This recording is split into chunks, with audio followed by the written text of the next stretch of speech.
Halo sobat ternak semuanya, Assalamualaikum warahmatullahi wabarakatuh. Salam sejahtera bagi kita semuanya. Semoga sobat ternak semua dalam kondisi sehat-sehat walafiat, rizkinya lancar, dan semoga segala urusannya termasuk dalam urusan beternak ayam dimudahkan ya. Amin amin ya robbal alamin. Pada kesempatan video kali ini saya mau sharing tips ya supaya kandang ayam itu tidak berbau sama sekali ya. Nah, saya kasih contoh kandang saya dan ini sudah saya praktekkan, terbukti ya, ampuh, sangat paten ya, dan saya sudah gunakan lama.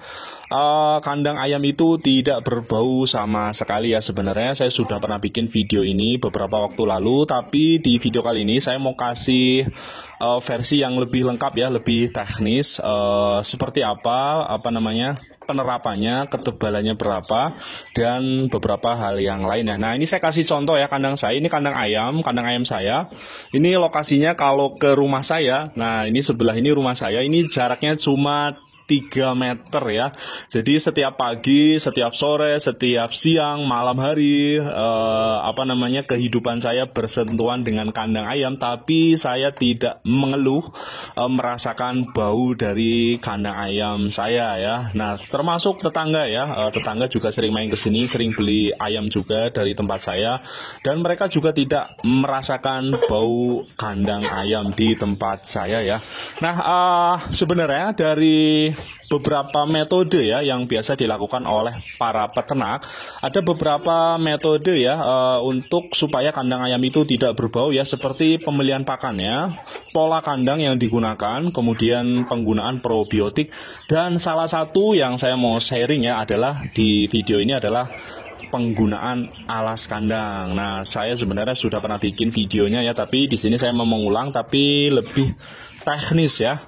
Nah, ini kebetulan karena saya baru saja membuat kandang yang keempat nanti ya, jadi saya baru saja gelar alasnya. Nah, ini makanya saya buat video ini ya supaya lebih langsung ke praktek ya.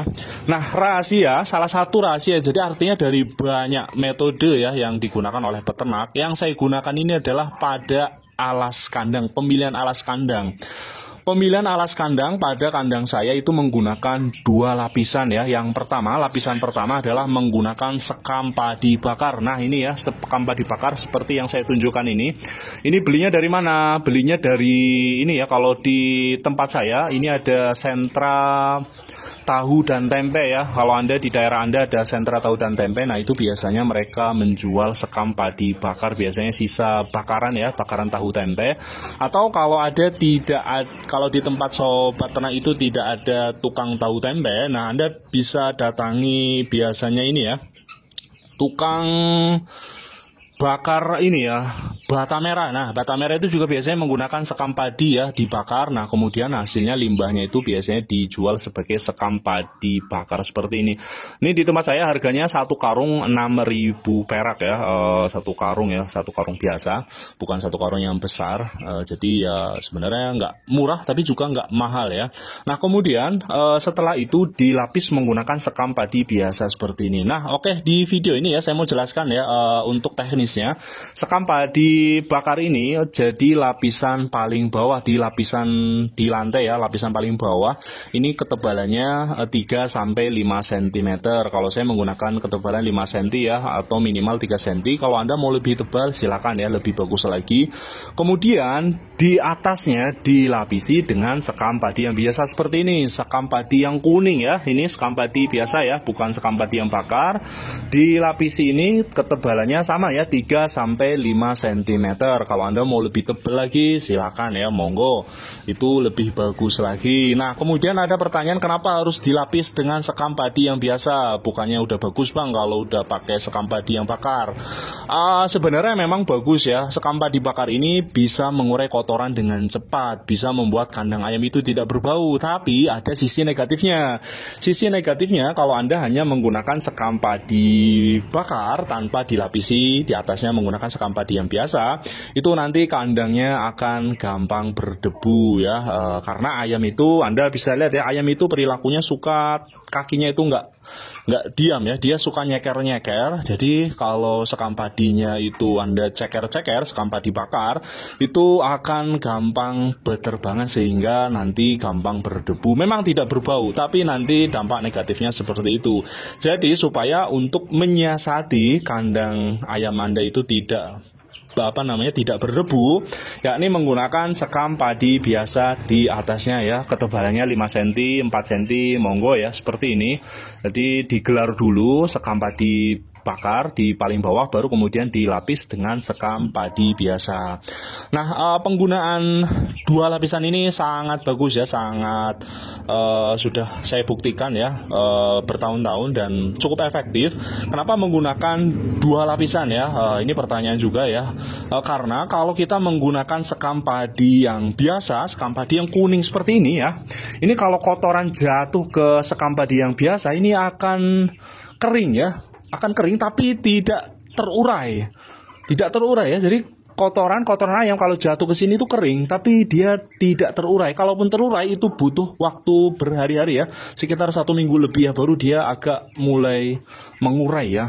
Artinya apa? Selama kotoran itu tidak terurai dengan baik, dia akan menciptakan amoniak ya, kandang itu jadi berbau. Nah, untuk menyiasatinya agar kotoran ayam itu gampang terurai, yakni menggunakan ini ya, sekam padi bakar yang saya pakai ini. Nah, fungsinya seperti itu ya. Ketika kotoran itu jatuh ke lapisan pertama, dia otomatis dia akan semakin terkubur ya, semakin terkubur, dan semakin ke bawah ketemu dengan sekam padi bakar itu, dia langsung terurai dalam waktu setengah hari, 1 hari ya. Jadi cepat sekali kalau kotoran ayam itu terkena sekam padi bakar itu akan langsung terurai dengan sangat cepat, sehingga nanti tidak sampai jadi amoniak. Kira-kira seperti itu penjelasannya ya. Nah, seperti itu ya. Jadi kotoran ayam itu akan jatuh ke sini, dia lama-lama kan akan makin ke bawah ya. Ketemu sekam padi bakar ini akan terurai dengan baik.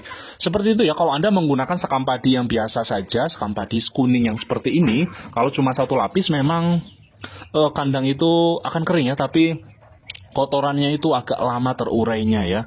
Makanya supaya terurai biasanya orang menggunakan probiotik ya. Makanya saya bilang ada banyak cara supaya kandang ayam itu tidak berbau. Anda mau pakai cara mana silakan ya, tapi yang saya share di sini adalah kandang tidak berbau sama sekali itu menggunakan 2 lapisan alas kandang tadi.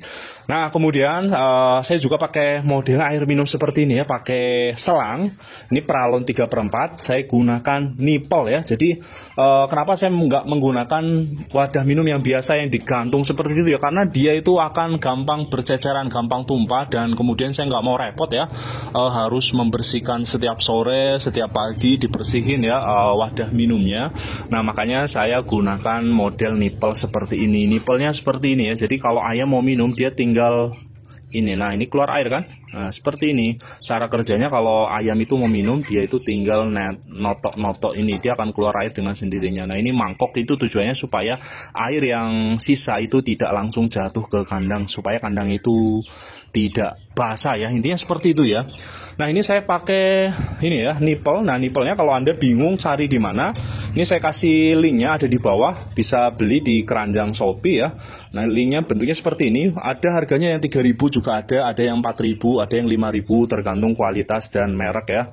Nah, kemudian caranya pemasangannya gimana? Caranya pemasangannya harus menggunakan mata bor ya, mata bor. Ini mata bornya. Mata bornya itu khusus ya. Yang 8,5, ukuran 8,5 itu jarang ditemukan di toko bangunan. Biasanya kalau Anda ke toko bangunan itu jarang nemu mata bor yang ukuran 8,5. Ini biasanya harus beli di online ya. Ini juga linknya saya taruh di bawah kalau Anda malas nyarinya. Nanti ini Pralon beli 3/4 ya, ukurannya 3/4 di toko bangunan pasti ada ya. Nah, itu nanti di bor ya. Bornya setelah berlubang nanti dipasang nipple seperti ini, jadilah seperti ini ya. Nah, ini kayak gini nanti masangnya ya. Jadi tinggal diceklok gitu aja ya. Nah, jadi minumnya nanti otomatis dari sana ya. Ini juga supaya trik saya ya, supaya kandang ayam itu tidak berbau ya, supaya kandang itu tetap kering. Nah, ini dari sana ya, ada ember jadi tandon. Embernya saya lubangi juga pakai bor ya. Nanti tinggal dipasang double krat. Nah, ini saya kasih contoh ya. Ini kandang yang sudah lama. seperti ini. Jadi sekam bakarnya itu akan tetap di bawah walaupun naik itu tidak banyak ya, artinya sehingga kandang ayam Anda itu tidak berdebu sekaligus tidak berbau ya. Nah ini ayam juga sehat, ayamnya gemuk-gemuk, sehat ya. Sampai saat ini jujur ya, belum ada yang mati di kandang ini, belum ada yang mati ya. Yang periode sekarang ya, ada mati tapi pas masih usia DOC, pas masih di kandang brooding. Tapi yang sudah dipindah ke sini tidak ada kematian sama sekali ya. Yang ada di sini ya. Kalau yang kandang brooding kemarin saya mati ya, ada yang mati karena kurang hangat ya. Seperti itu ya. Kuncinya kalau ayam Anda mau sehat itu kandang. Paling utama itu salah satunya ada di kandang ya. Kalau kandang Anda itu ada amoniak, nah itu biasanya udah. Nah karena segala penyakit ayam itu mayoritas awalnya berasal dari amoniak ya. Kalau amoniak Anda itu banyak, kandangnya lembab, nah itu biasanya jadi awal mula sumber penyakit. Entah itu penyakit senot, entah itu penyakit tetelo, ataupun penyakit yang lainnya ya. Oke, sekian video dari saya, semoga bisa mudah dimengerti. Semoga video ini bermanfaat. Salam peternak, salam satu hobi.